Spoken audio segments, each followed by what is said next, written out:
আরজিকর ঘটনার প্রতিবাদে দোষীদের শাস্তির দাবিতে এবার পথে নামল তৃণমূল। শনিবার কালচিনিতে বিক্ষোভ মিছিলে সামিল হয়ে তৃণমূল জেলা চেয়ারম্যান গঙ্গাপ্রসাদ শর্মা সহ তৃণমূল কালচিনি ব্লকের নেতৃত্ব ও কয়েকশো কর্মীরা।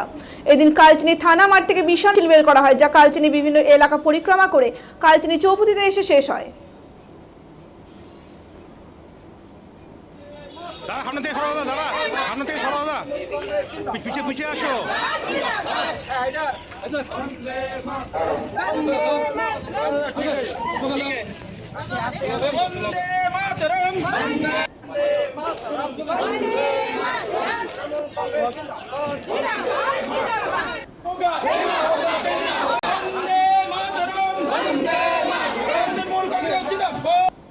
या और दूसरा दल जो विभिन्न प्रकार से लोगों को भड़काने का काम कर रहे हैं, ये बहुत ही गलत है।